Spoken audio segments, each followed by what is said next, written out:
Welcome to Around the Valley. Today's August 14th, 2012. We have special guest Bob Bruesch here, Lucia Flores from Rock and Rollus and Adult Education in Baldwin Park.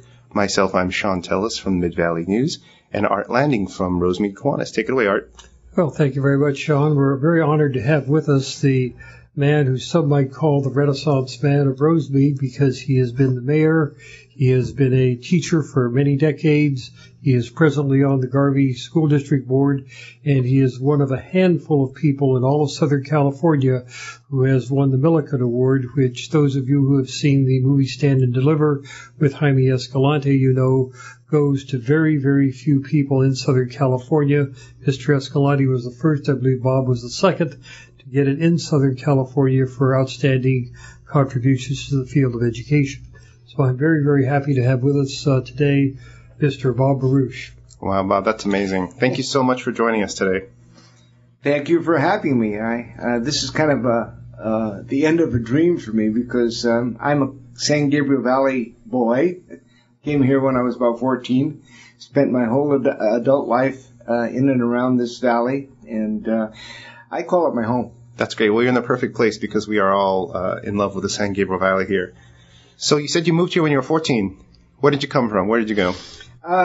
You name it. My dad was a itinerant pastor. He went from church to church, and we never really grew roots. I think the longest I stayed in the house was 6 years.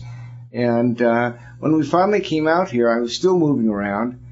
But after going to college at Whittier College, I came back, got a job in Rosemead, and I've been in that area for, almost 50 years now. Wow. So you must have seen a lot of changes. I know San Gabriel Valley in general has been changing fast, and specifically the last 20 years, it's been recognized as USC as one of the fastest changing cities in all of Southern California. So tell us, I know education is one of your huge passions. Let's talk a little bit. You have a great T-shirt on. Tell us about your T-shirt. Tell us about your education experience. I love this T-shirt. It's I'm a Looney Tune anyhow, so I love Wile E. Coyote, and I saw this. It's Wile E. Quixote, and to give you a verbal description, it's a coyote on the back of a donkey with a lance running at a cactus with windmill blades on it. And that's great. I love it. That is great. So I think it's somewhat of a transition to education. Tell us about your experience working with education, how you got into it. I know you have a lot of specific subjects that you've gotten awards for and are passionate about, but whatever you want to tell us, tell us. Well, it all began when I was in my fifth year getting my credential at Whittier College. A friend of mine, who's still my friend and roommate, was my roommate, decided that we were going to live on our own, rent a place, and continue with our education. And I went to my parents with this idea at age 20, and they looked at me, and I said, I'm going to move into an apartment. And they go, no, you're not. If you do, we're going to cut you off. Well, I was livid. We had this big old argument, and I went back to the college, and I walked up the steps to the education office, and I went by the board that has all the jobs on it. I grabbed a card out of the board. I slapped it down on the counter, and I said, where is this Garvey School District?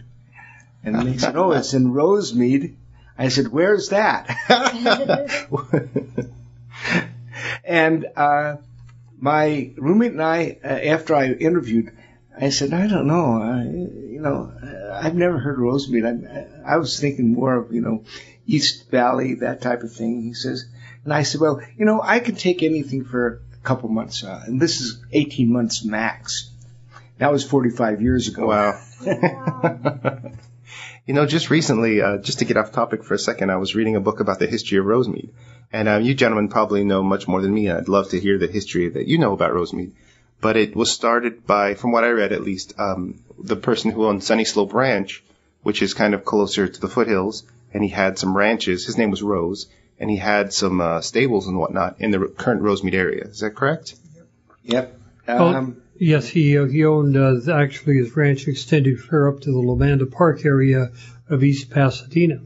Now, Mr. Rose, however, did not establish the city. The city grew out of a portion of what had been his ranch many, many decades later. It was actually established in 1959 as the result of the efforts of some of the people that were living in the then county area of Rosemead at that time. They started out with an election that would have included South Elm hunting and a few other things. That election, incorporation election, failed. Then the second time around, they finally got what is now North Rosemead, and then they annexed what is now the southern part of Rosemead later on and grew to its current size. That's interesting. I mean, that's another side of the San Gabriel Valley that a lot of people don't realize. And there's actually an article in the Mid-Valley News coming out this week that I wrote that has to do with the different faces of the San Gabriel Valley and how you can celebrate these different numbers depending on how you count. For example, in 61, San Gabriel celebrated 100 years of San Gabriel. What happened in 1861, I'm not exactly sure. But in 1961, they celebrated 100 years. In 1971, they celebrated 200 years because they were counting from the mission. And this year, we're celebrating 100 years with another Rose Parade float, hopefully, because of the incorporation of the city. But it is interesting, to count how old the city is and what. I had no idea Rosemead was incorporated so late, 1959. It came from the fact that El Monte was looking lasciviously to the west to incorporate more of the county territory within their environs. And in particular, they were looking at Rosarita Foods, which was on Rosemead Boulevard at the time. And the people in Rosemead said, in the area of Rosemead, it wasn't the city yet, they said, we've got to protect ourselves. And for 3 elections, they failed. And they tried it 3 times. The 4th time was a charm, and they incorporated. And then they started moving south, incorporating all the old SSG, South San Gabriel area. Oh. And, I didn't realize, Rosarita, I remember that food company. I didn't realize they were in Rosemead at the time. No, they weren't. They were in county territory, and when El Monte annexed them, that was kind of the red flag for the people in Rosemead say, oh, we're next. And they didn't want that. That's interesting. And you have a lot of remnants of that. For example, where I live in the San Gabriel Temple City border, and there's a little sliver of county. I think everyone's taken up the profitable, right, the business portions, and then these little slivers kind of get left behind. But that's a whole nother story. Lucia, what are you thinking? It's just really interesting to hear the history of everything because I didn't know any of this. So it's good we have someone like Bob here, explain, knows a lot about the history and has worked a lot in the community. Yeah, let's go back to Bob. Let's go back to let me tell you something that I learned just yesterday, and this really amazed me. There's a section just north of where you live, off of Rosemead Boulevard, that is county. It's kind of wedged between Pasadena, San Gabriel, and Temple City. There's a little art colony that grew up there. And one of the artists that stayed there during the winter months for the warmth was Norman Rockwell. Wow. Oh.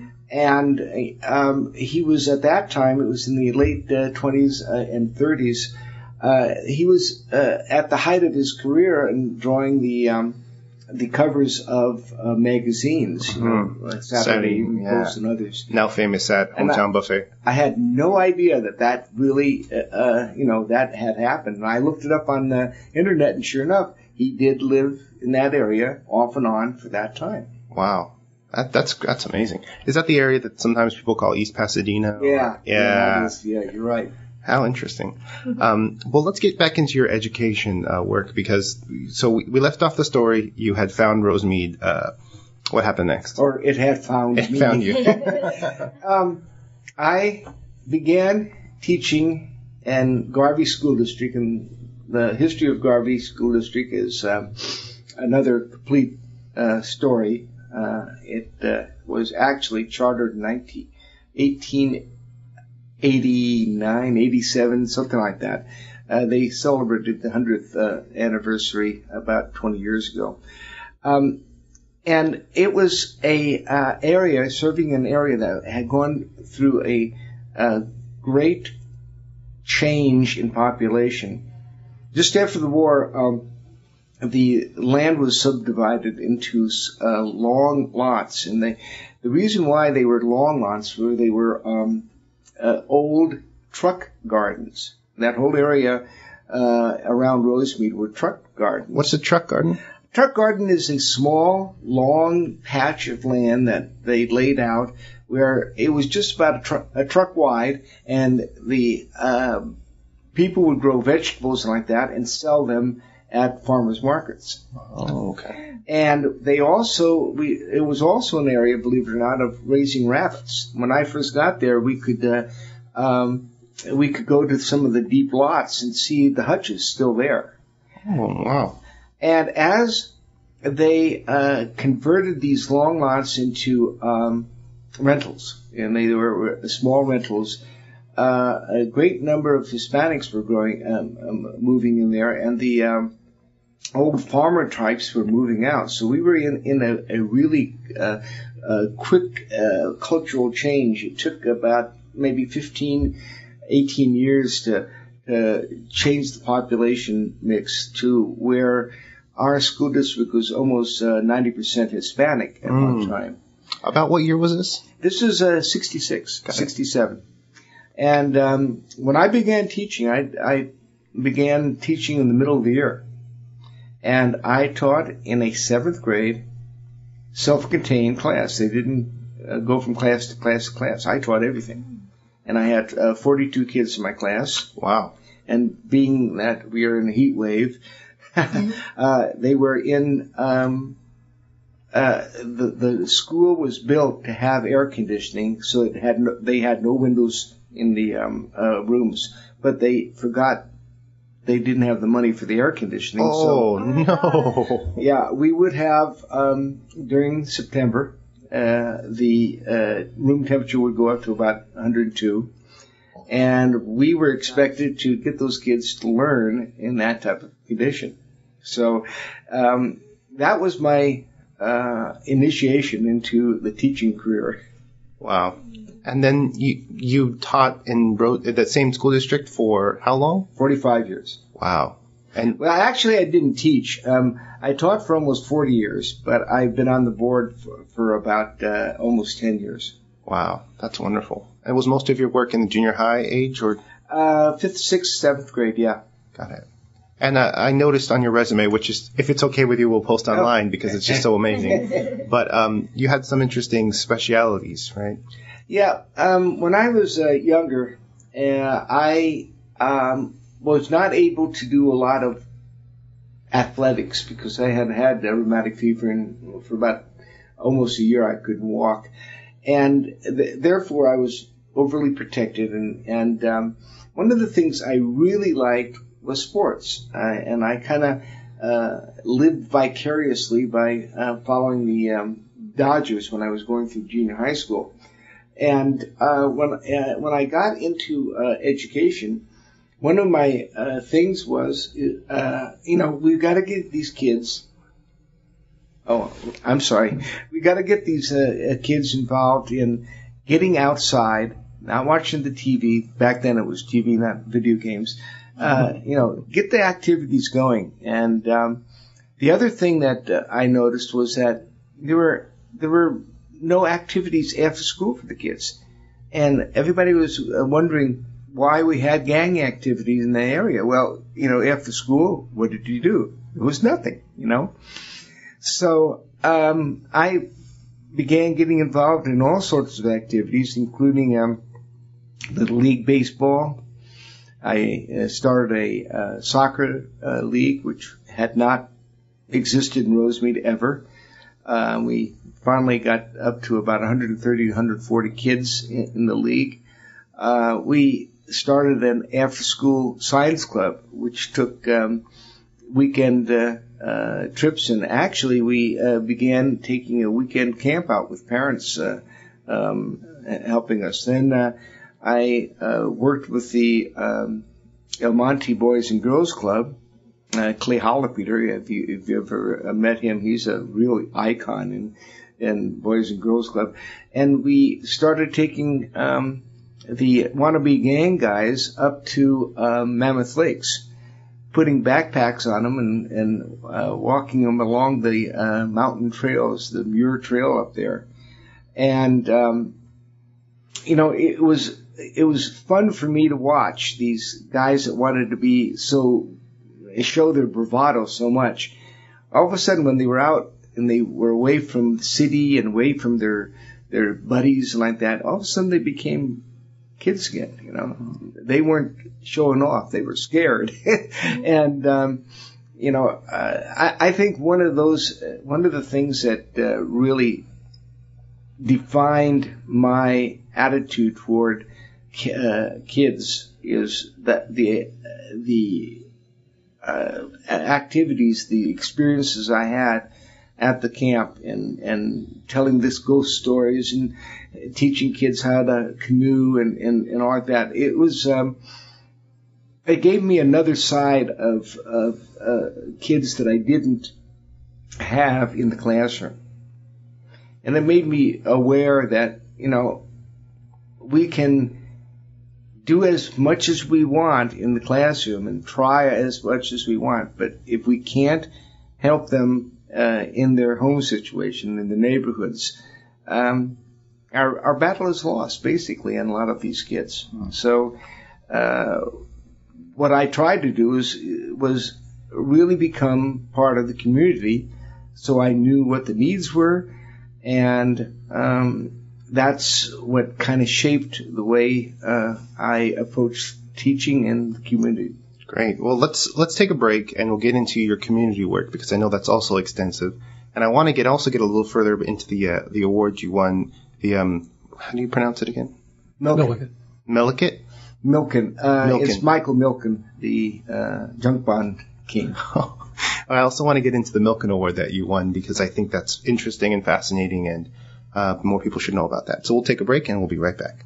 San Gabriel Events brought to you by Mid-Valley News. The National Latino Peace Officers Association will be having their Menudo Run.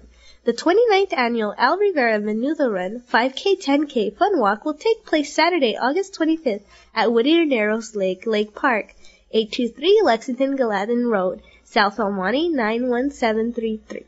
Exit Santa Anita South from the 60 freeway. Registration will be at 6:30 a.m. and the race will start at 8 o'clock a.m.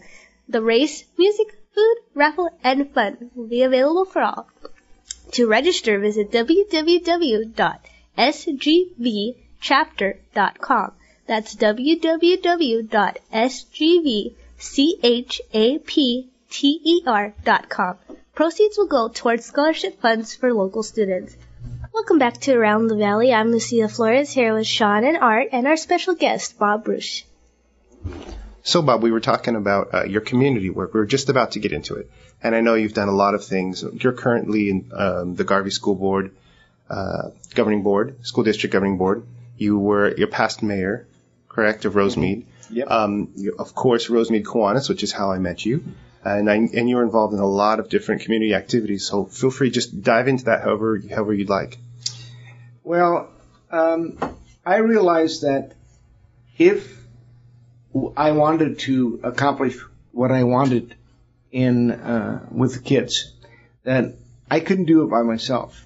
And the first thing I did was become very closely acquainted to the parents. And because without trust, you can't have activities that benefit the kids. And with that trust, we built up the soccer league, the science club, you name it. The parents were always there. And some of those parents in the early days, they're still my friends 45 years later. They're part of my extended family. And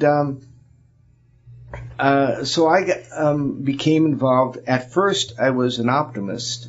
We were.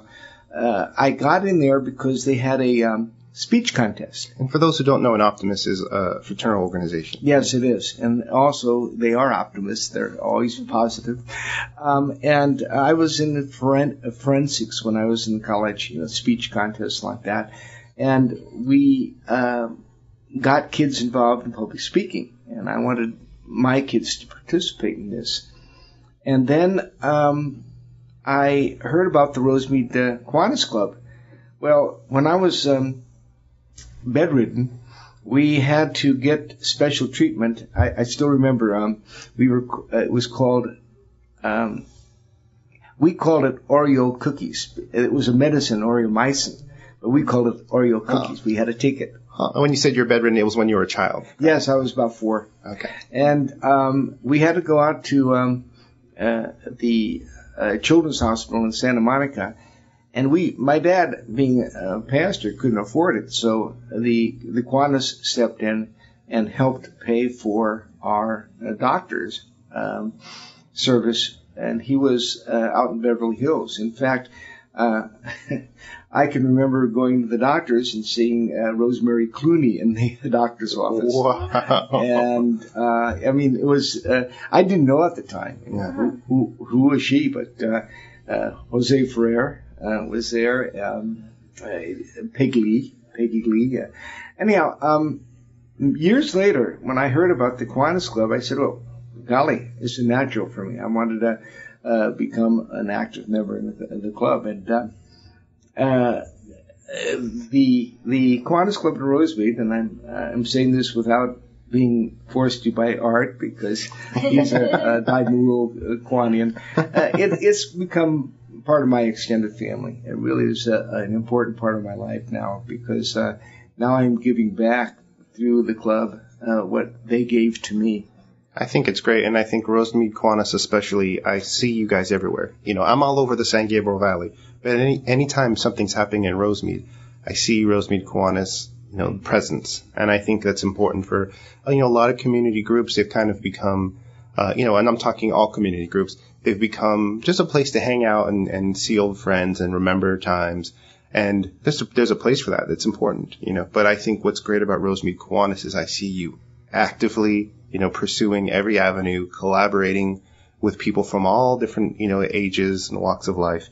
And I think, that's definitely people should know that you guys are doing that, because one of the things you don't do, Rosemead Kiwanis does not do very well, is talk about all the things they're doing. And I think that's very humble of you guys. I've taken it upon me to shout, to the valley how many things that Rosemead Kiwanis does. So thank you guys for that.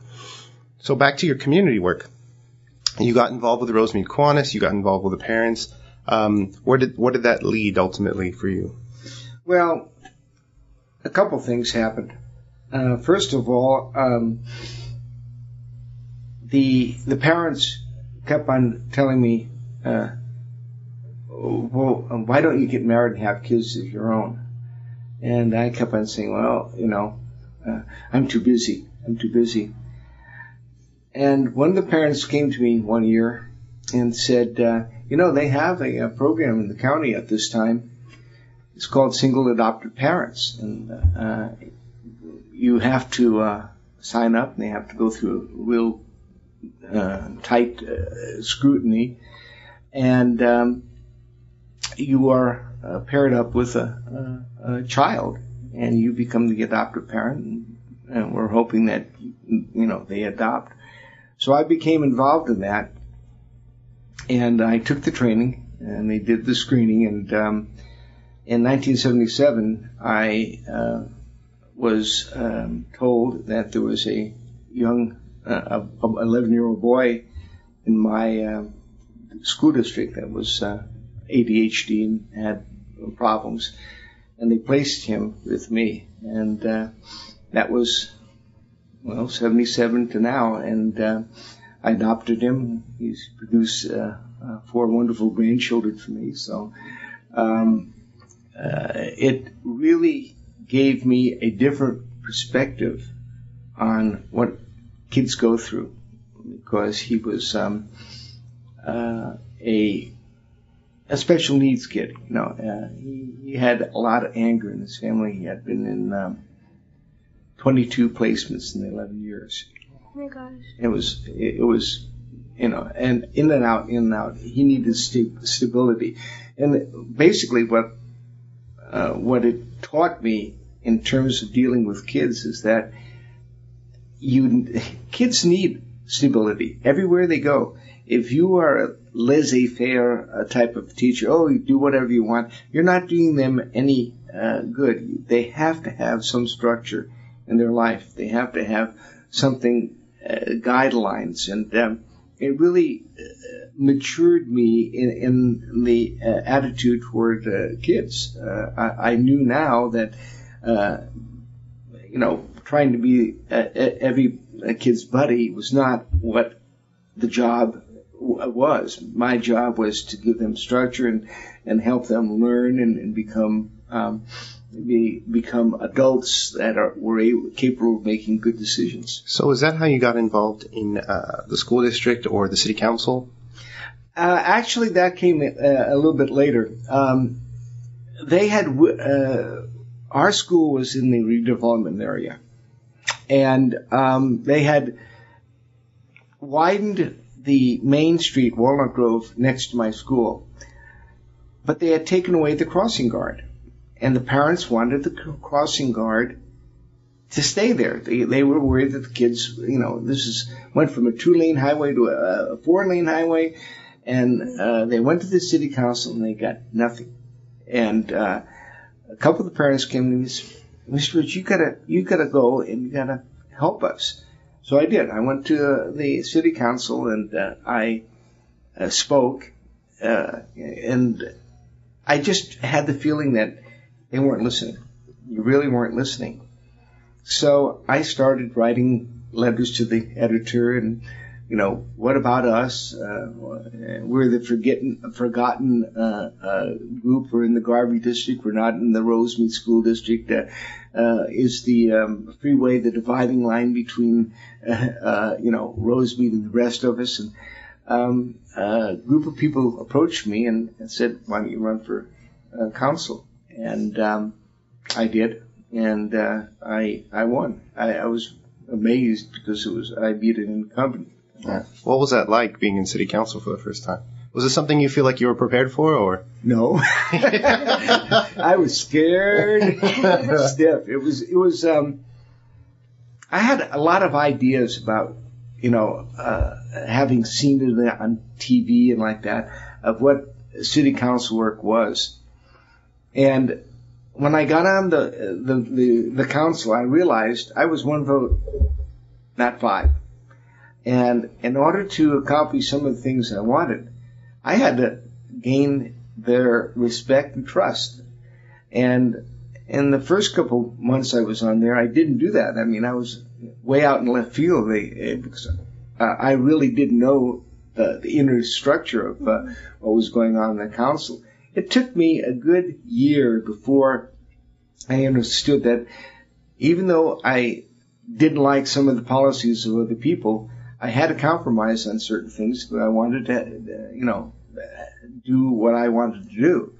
And it took me a long time to smooth out the edges, but I think that's one of the things that is troubling small cities around Southern California right now. We have people on the city councils who think because they're there, they're the voice of the community, and they don't really have to listen to them because they're the voice. And one of the things that kept me in the city council for the 20 years I was there is because I never lost sight of the people who put me there. I'd go to their house and go to their birthday parties and meet them at the Little League park. I was still coaching when I was on the council, and that I think was the thing that kept me in touch with the community. I wasn't sitting down there looking at them from the dais. I was right down the streets with those people. Yeah, I think it's so fascinating when you talk about these things. I think of so many things because in San Gabriel, we kind of have a similar issue where people talk about the railroad tracks, people who live north and people who live south, and what does that mean? And a lot of times, whatever city you're closer to, because there is such a huge diversity in the San Gabriel Valley. When you think of San Marino to South El Monte, whatever city you're touching, you kind of affiliate yourself maybe a certain way. And I actually just wrote an article in the Mid-Valley News that comes out tomorrow about Rosemead and San Gabriel and how they approached the National Night Out, and how, at least in my opinion, it reflects how they perceive themselves to be involved in the city or in the community, and how they think the community should be to them. And that's something you guys can see tomorrow. But, certain cities like Temple City have recently been doing a very good job, Baldwin Park, trying to be involved and get feedback from the community, right? Instead of just saying, here's what we're giving you. Temple City's been using social media and a lot of historical events and, sleepovers for, the whole community. And Baldwin Park, I think they just got nominated for some kind of city awards. I think we're writing something about that next week in the Mid-Valley News. But it's amazing when you think about how different the cities are and how differently they're run. And a big part of it, too, is years and years of people not being exposed to even the idea that you could be a city council member. I've never thought about it myself. You never even think about local politics because everything's national. If you're lucky, it's state, but really what's affecting your life day to day, like you said, what got you involved is a crosswalk. One of my huge issues that I'm always trying to get going is a sidewalk, by 3 schools. But it is these personal issues that you can actually change if you want to. We're going to take another break. And we'll be back with Bob Bruesch, and we'll continue our conversation. San Gabriel Valley events brought to you by Mid-Valley News.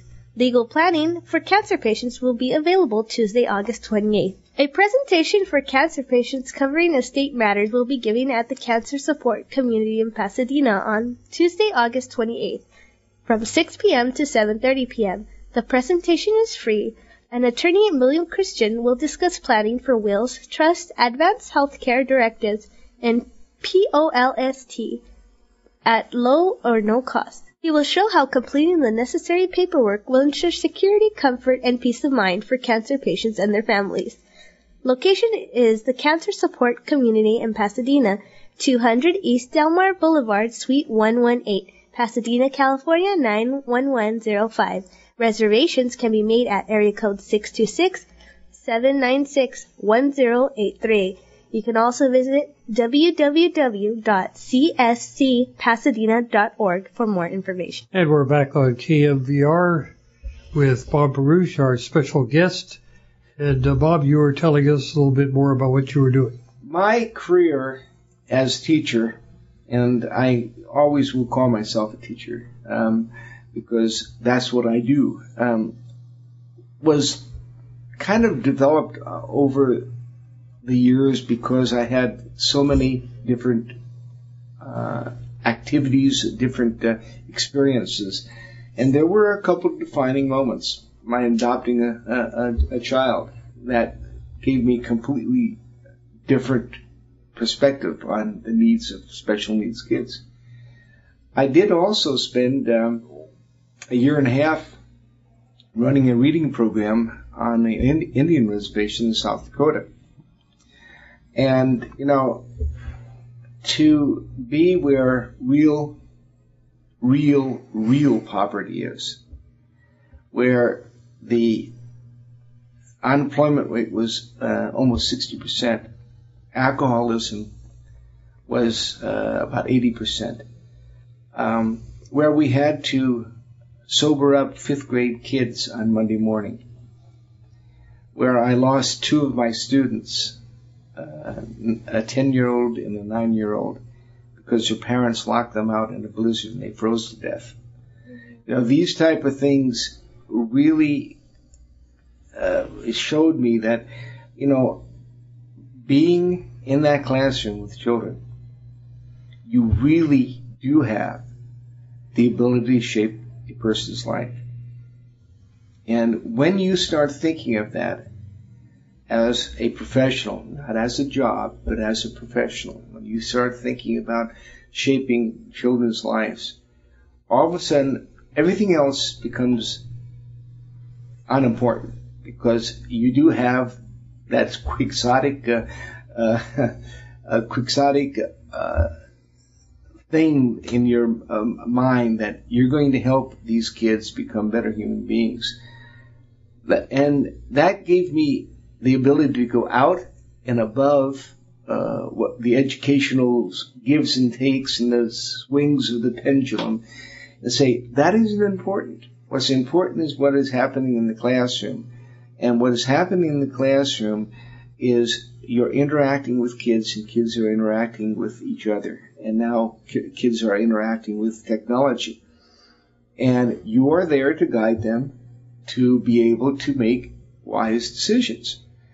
And you're giving them the basic skills that they need to make those wise decisions. So whatever comes along, whole language or phonics or new math or whatever, they all pass over and are gone.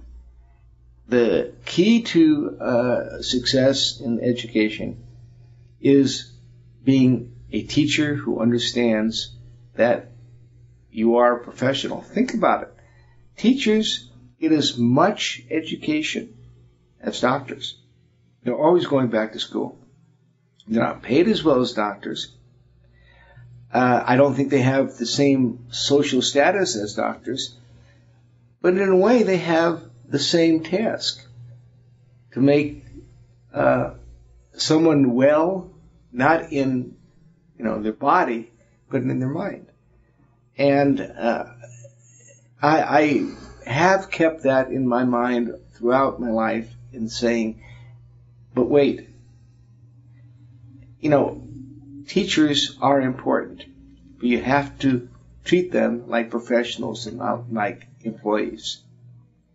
And that's basically what I've been devoting my last 10 to 12 years after I started teaching, trying to get across to the public that, whatever you say about what's going on in education, the one thing that is central is that we need professional, caring teachers in the classroom. And our jobs as the community is to make sure that is happening in our schools.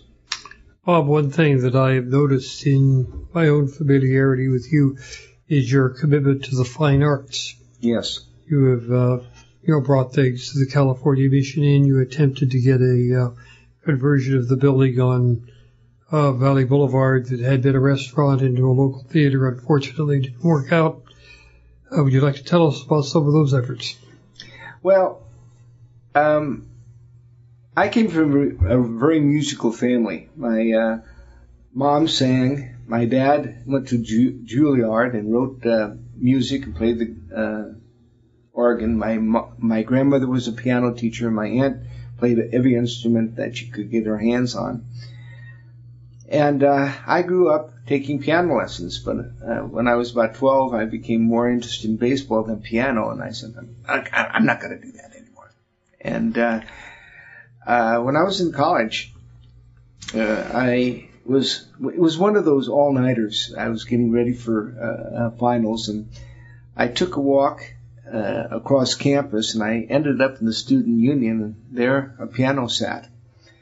And I said, nobody was around, so I'm going to sit down. And it was just like a catharsis. I mean, all the tension drained out of me. So I have always said that kids need to have some type of outside activity other than, sports and in school like that. They have to, in order to be a well-rounded person, have to have some arts in their lifetime. So what I did in my classroom, we didn't always have time to have an art lesson or a music lesson. So I incorporated it in the reading and the history and like that. For instance, for years I had for the first about 3 months of school, September through December, all my kids made puppets, paper mache puppets. And then we wrote plays about Christmas. And we did the background, and we put on puppet shows every year, and we raised money. And with money, the 6th grade went on a camp trip every year.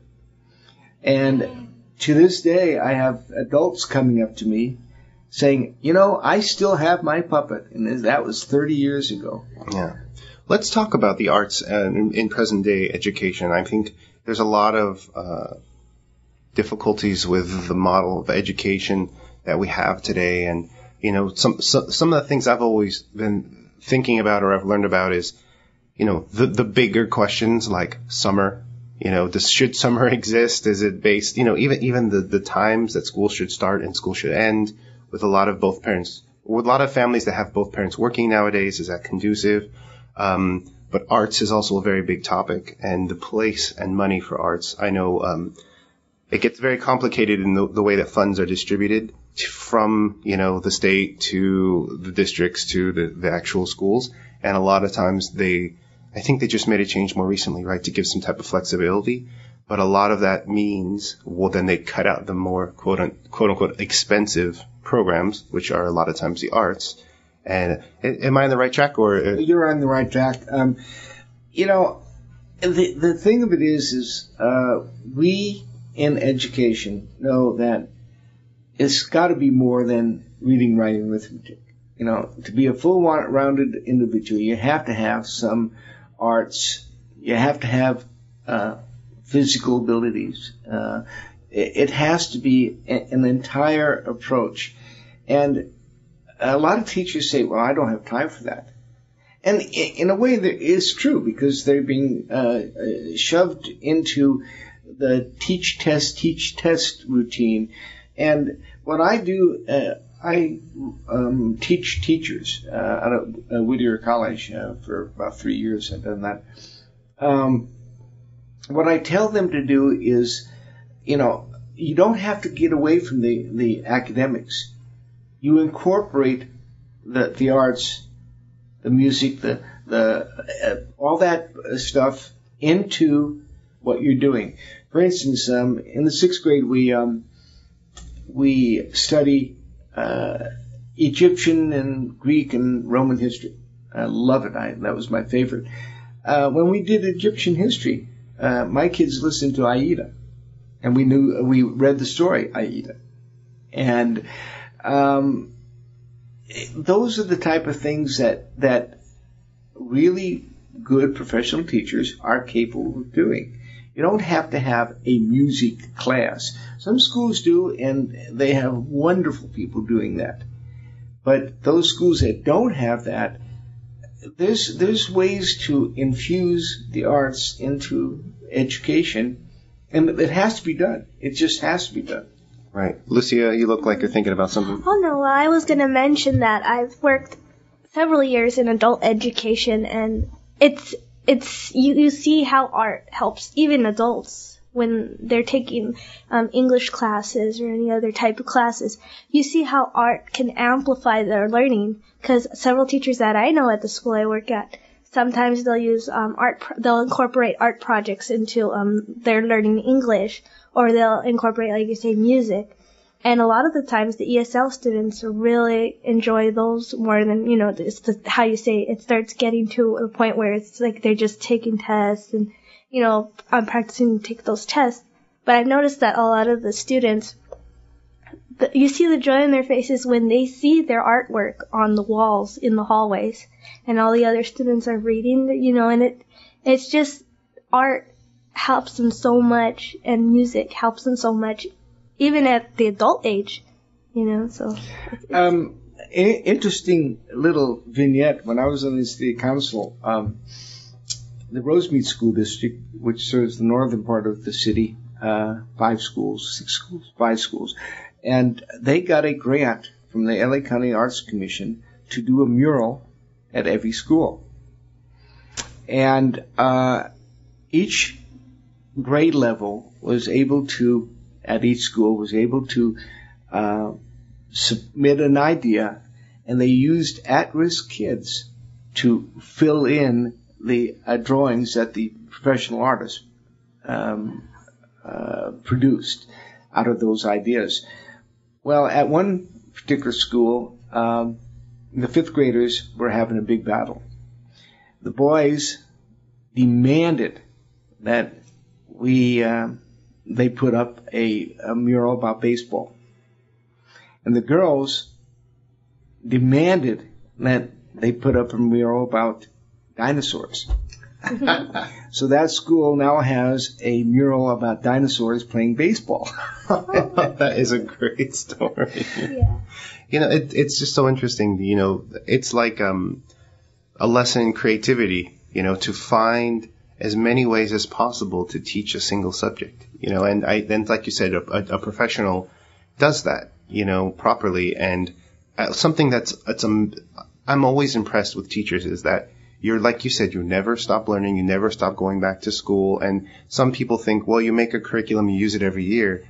And maybe some people do that, maybe some people don't. But the teachers I know who are fantastic are always improving, always, always, always. And especially now with technology, people can share their techniques and their ideas, teachers to teachers, and I think that's improving.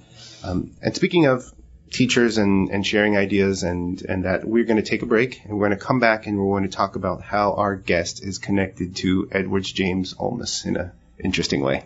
San Gabriel Valley events brought to you by Mid-Valley News. South El Monte hosts their summer concerts in the park Thursday, August 23rd. The city of South El Monte will continue its fun tradition of dancing under the stars with their annual Concerts in the Park series. Each concert will offer sounds of well-known groups. Next up is Soto, which will get the concert goers on the dancing floor once the music begins. There will be various food concession stands and amusing youth activities at the concerts as well. This is the last in the series, and it starts at 6 p.m. to 9 p.m. at Mary Van Dyke Park, 1819 Central Avenue. Attendees are encouraged to bring their blankets and lawn chairs to ensure comfort at the concerts. Seating will not be provided. Welcome back to Around the Valley. We're here with Bob Bruesch with some more interesting information and stories. So we had mentioned Edward James Olmos. Some people might know what we're talking about in the connection to our guest, but I'm going to let Bob take it away. Well, everybody, not everybody, but most people remember Stand and Deliver about Jaime Escalante. Jaime Escalante was a famous teacher who cut his own row, if you know what I mean. He didn't let conventions keep him from doing what he thought was important for his kids. And he had high expectations of his, very high expectations of kids, but never lost faith in them, never lost the hope, well, not even the hope, the knowledge that they were going to do well.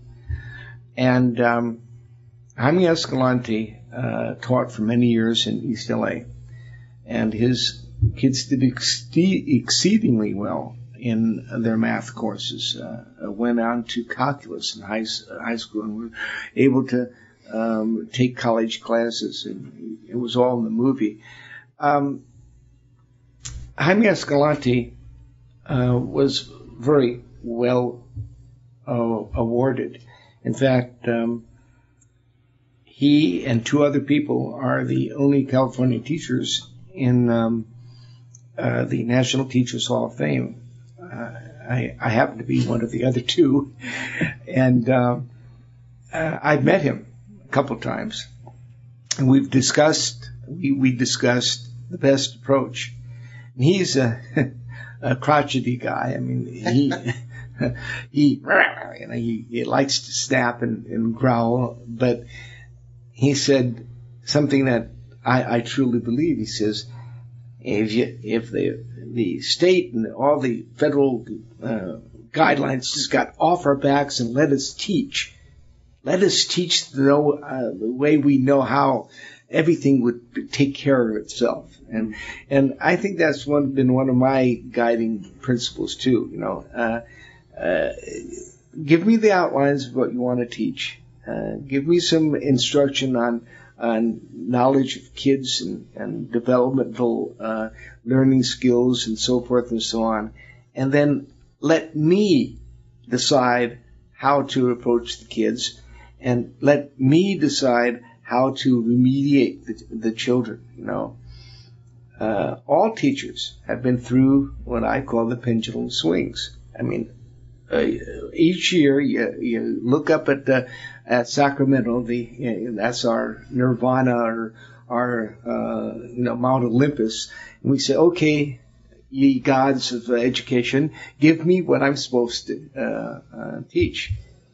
But I stopped saying, tell me how to teach many years ago, because I pretty well know how to teach.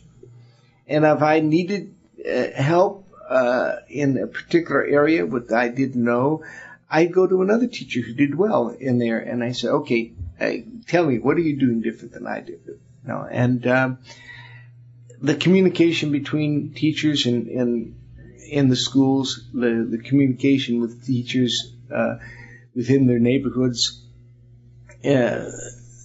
I think what is really troubling our educational network right now is the fact that we don't treat teachers as professionals. We really don't.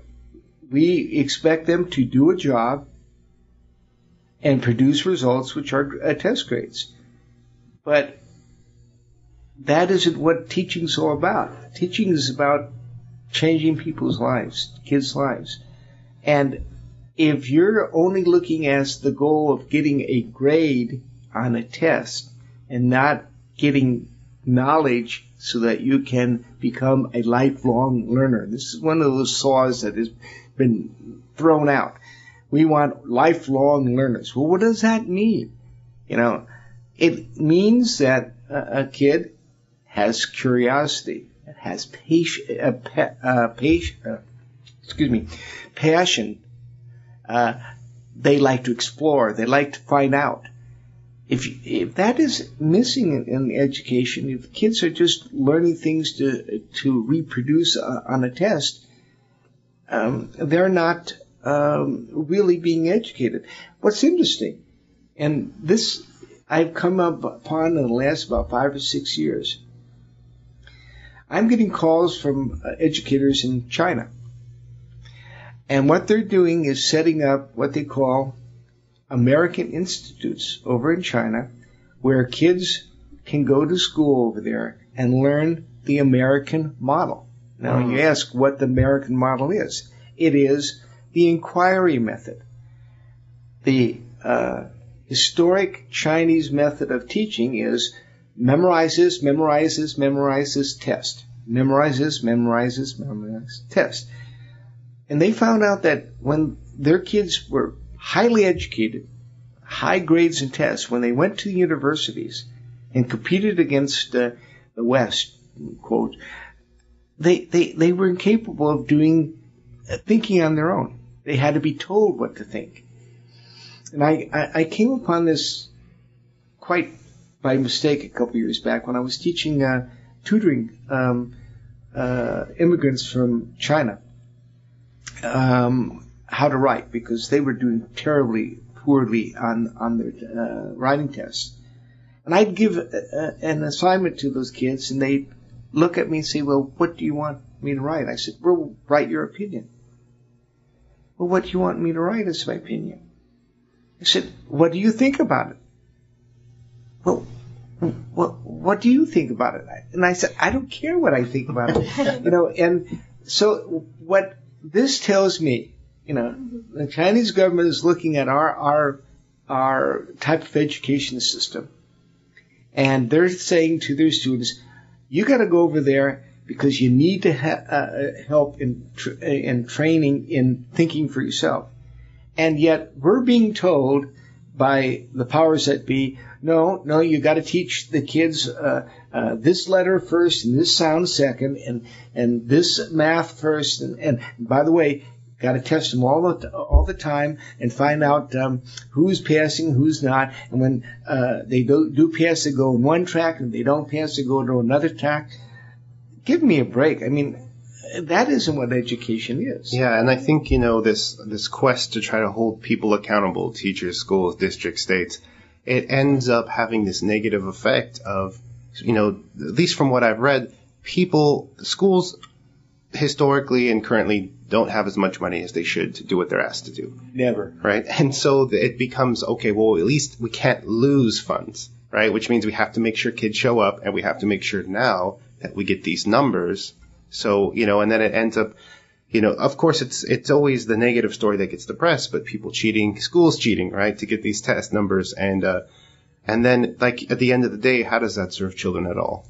And maybe part of the problem is not even the schools themselves. Maybe it's the universities. The universities keep growing, and they're so large they can only look at numbers. They can't look at whole students. They have to say, what's your SAT score? What's your GPA? Okay, good. You're on this track. We might look at you. We might not, And smaller liberal arts colleges, which are kind of the educational package that you're talking about with American school systems, are the only ones who can look. Whittier College, maybe Claremont McKenna College, Pomona College. But those are extremely hard to get into. So it leaves kind of this middle ground. But very, very interesting stuff.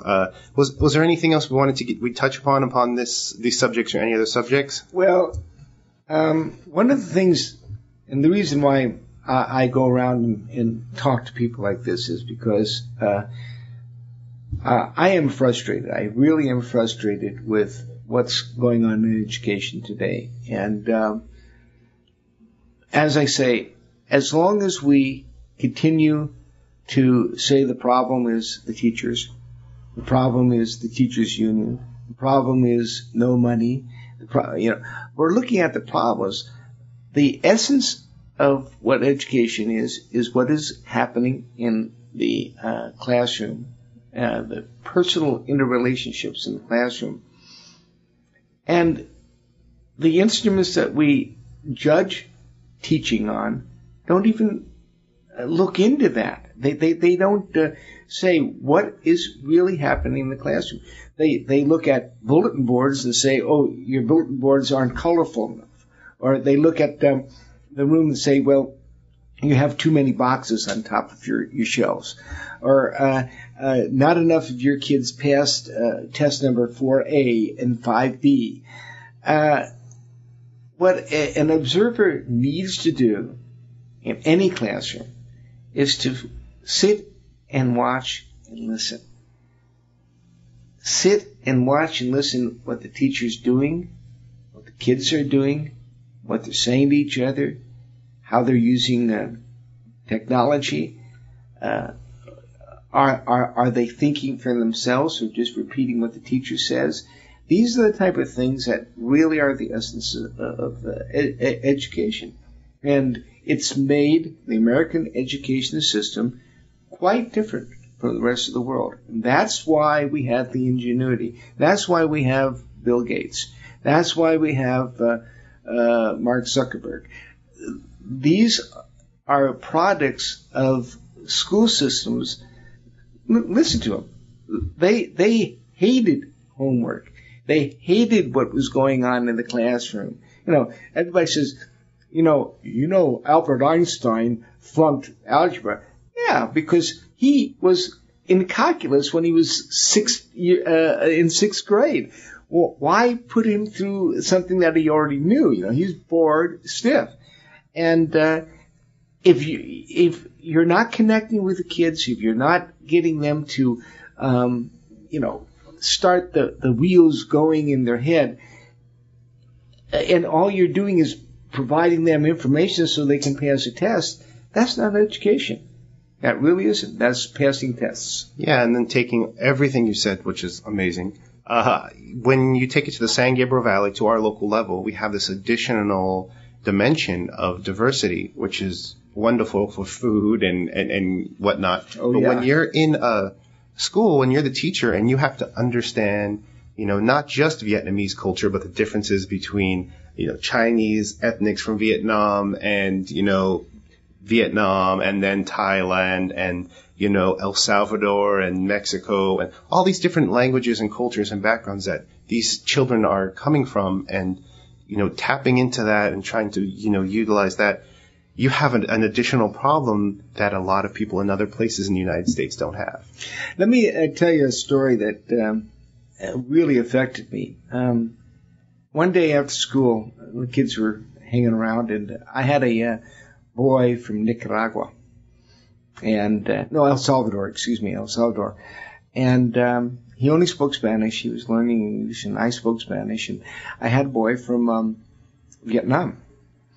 And we were talking, and the boy from Vietnam said, I was in my village, and the Viet Cong came in, and they killed my uncle and took my sister. And we ran to the beach and got on a boat and left. And I translated to the kid from El Salvador. He says, well, when I was in El Salvador, the rebels came into my village and killed my aunt, my two uncles, and took my brother to be a soldier. Right away, there was the synergy between these two disparate cultures. Two 11-year-olds all of a sudden understood each other, and it was one of those defining moments in the classroom that was just amazing to me.